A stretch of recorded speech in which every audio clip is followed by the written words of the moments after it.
කොහොමද යාළුවනේ? ඔන්න මම වාක්‍ය 4ක් මෙරන් ඔයාලට ආවා. ලේසි ඉංග්‍රීසි වාක්‍ය 4ක් තමයි ගෙනාවේ. ගොඩක් සරලයි. අපි ලියමු. බලමු කොහොමද මේවා ලියන්නේ කියලා.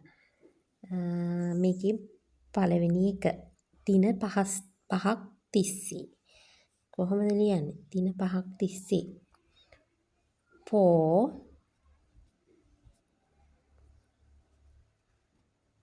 5 days. for 5 days. අද සිට මම එමි. කොහොමද මේ කියන්නේ? අද සිට මම එමි. I will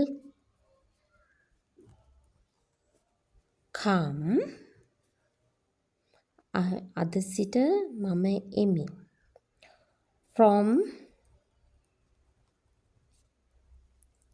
today. හරිද? ඊට පස්සේ මම පැයකින් එමි.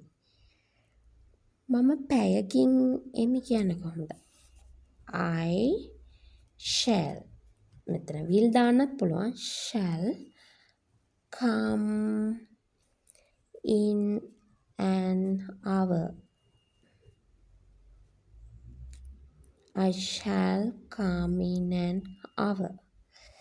මම පැයක් තුලදී එමි. අර ඉස්සල වාක්‍යේ මම පැයකින් එමි. මේක කියන්නේ මම පැයක් තුලදී එමි. මම පැයක් තුලදී එනවා නම් I shall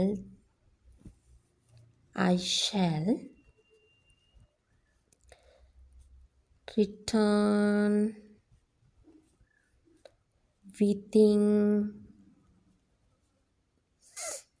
an hour.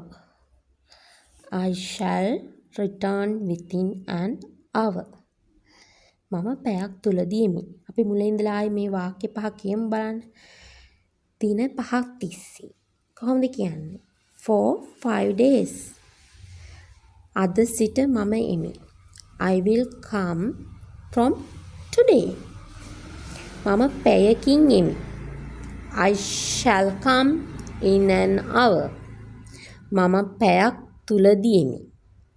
I shall turn within an hour.